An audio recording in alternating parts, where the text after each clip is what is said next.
ఏపీలో నకిలీ మద్యం ప్రకంపనలు సృష్టిస్తోంది. అధికారంలోకి వస్తే నాణ్యమైన మద్యాన్ని అందిస్తామని కూటమి ప్రభుత్వం హామీ ఇచ్చిన సంగతి తెలిసిందే. ఇప్పుడు కల్తీ మద్యం వెలుగులోకి రావడంతో వైసీపీ ప్రచార అస్త్రంగా మార్చుకుంది. అయితే వైసీపీ మూలాలతోనే ఈ నకిలీ మద్యం దందా జరుగుతోందని టీడీపీ కూటమి ప్రభుత్వం చెబుతోంది. ముఖ్యంగా తంబళ్లపల్లె నియోజకవర్గంలో నకిలీ మద్యం వెలుగులోకి రావడం, అందులో సంబంధం ఉందని తేలడంతో టీడీపీ నియోజకవర్గ ఇన్ఛార్జితో పాటు మరో నేతపై సస్పెన్షన్ వేటు వేసింది టీడీపీ. ఇంకోవైపు ఈ కేసులో A1 నిందితుడిగా ఉన్న అద్దేపల్లి జనార్దన్ రావు అరెస్ట్ అయ్యారు. పక్కా వ్యూహంతోనే రాజకీయంగా ముసుగు ధరించి నకిలీ మద్యం దందాకు పాల్పడినట్లు స్పష్టమవుతోంది. ఆఫ్రికా వెళ్లిన ప్రధాన నిందితుడిగా భావిస్తోన్న అద్దేపల్లి జనార్దన్ రావు గన్నవరం ఎయిర్పోర్ట్లో అరెస్ట్ అయ్యారు. అయితే ఈ నకిలీ మద్యం మూలాలు ఆఫ్రికాలో ఉన్నట్టు పోలీసులు అనుమానిస్తున్నారు. పక్కా ప్రణాళికతో ప్రారంభించిన కుటీర పరిశ్రమగా అనుమానాలు వ్యక్తమవుతున్నాయి.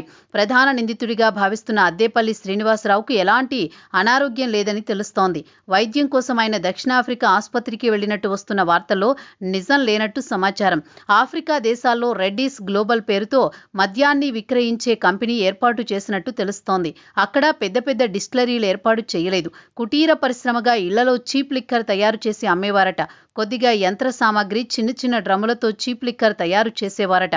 అయితే అధికారుల దాడుల్లో ఈ కుటీర కల్తీ మద్యం పరిశ్రమలు వెలుగులోకి వచ్చి ఏపీలో ములకల చెరువులో అదే తరహా దందా బయటపడడం, A1 నిందితుడిగా ఉన్న అద్దేపల్లి జనార్దన్ రావు ఆఫ్రికా వెళ్లడం, ఇవన్నీ ఒకదానితో ఒకటి సంబంధం ఉండేలా కనిపిస్తున్నాయి.